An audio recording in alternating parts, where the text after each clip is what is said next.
I thank the noble Lord for his important question. I'm here to defend the government's record in the deployment of counter-fraud measures over the last 2 years or so. But I will only be able to do that in part. The assertion made by the Economic Secretary of the Treasury in the Commons debate last week that the priority was speed of distribution of funds is absolutely correct. But what has followed has been nothing less than desperately inadequate. Given the time available, I will focus on one or two emblematic failures, but these issues run far wider. The oversight by both BEIS and the British Business Bank of the panel lenders of BBLs has been nothing less than woeful.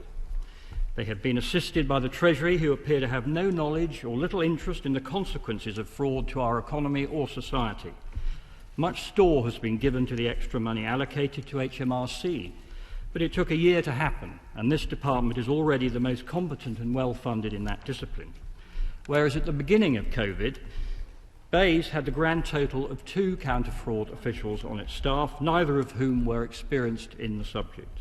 They refused to engage constructively with the counter-fraud function that sits in the Cabinet Office, has considerable expertise and reports directly to me. Schoolboy errors were made, for example, allowing over 1,000 companies to receive bounce-back loans that were not even trading when COVID struck. They simply failed to understand that company formation agents hold in stock companies with earlier creation dates. I've been arguing with Treasury and BEIS officials for nearly 2 years to get them to lift their game. I have been mostly unsuccessful. We move now to a new and dangerous phase, banks' ability to claim on the 100% state guarantee for non-payment. We do this without implementing a standard bar of quality assurance on what we expect as counter-fraud measures. We know we have serious discrepancies. For example, 3 out of the 7 main lenders account for 87% of loans paid out of companies already dissolved. Why is the ratio so skewed? 2 of the 7 account for 81% of cases where loans were paid out to companies incorporated post-COVID, as I referred to a moment ago. 1 of the 7 account for 38% of the duplicate BBL application checks that were not carried out after the requirement was enforced. Bizarrely, it took 6 weeks to get the duplicate check into place, during which time 900,000 loans, or 60% in total, were paid out. Bear in mind some £47 billion has been paid out. If only BEIS and the British Business Bank would wake up, there is still time to demand data and action on duplicate loans. Why won't they do it? Despite pressing BEIS and BBB for over a year, there is still no single dashboard of management data to scrutinise lender performance. It is inexcusable. We've already paid out nearly £1 billion to banks claiming the state guarantee. The percentage of these losses estimated to be from fraud rather than credit failure is 26%. I accept this is only an early approximation, but a very worrying one. I will place into Hansard a copy of my letter to the chairman of the British Business Bank, sent on the 16th of December, addressing some of these points. I have still not received an answer. I have at least 4 differences of opinion with Treasury officials.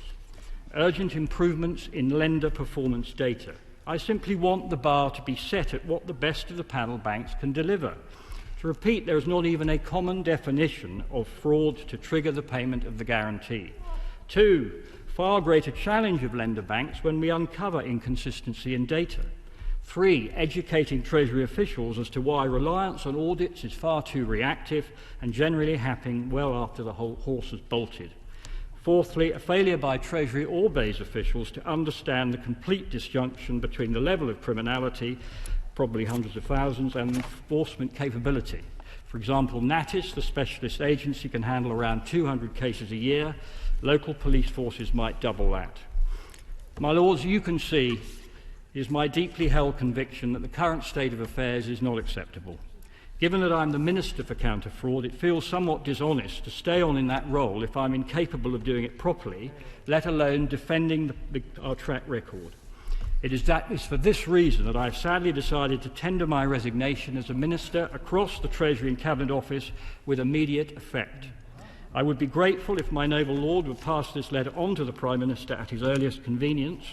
It is worth saying that none of this relates to far more dramatic political events being played out across Westminster. This is not an attack on the Prime Minister, and I'm sorry for the inconvenience it will cause. Indeed, I think any Prime Minister should be able to reasonably expect that the levers of government were actually connected to delivering services for our citizens.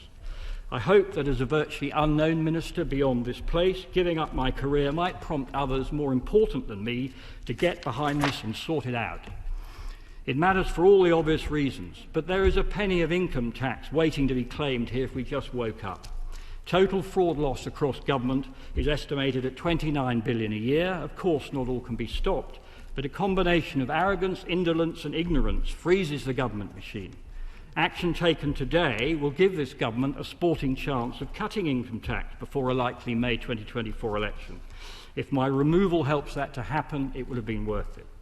So it leaves me only to thank the noble Lord Tunnicliffe for his courteous but attentive role as my shadow minister of my portfolio, and to thank noble friends, many of whom I know will carry on their scrutiny of this important area.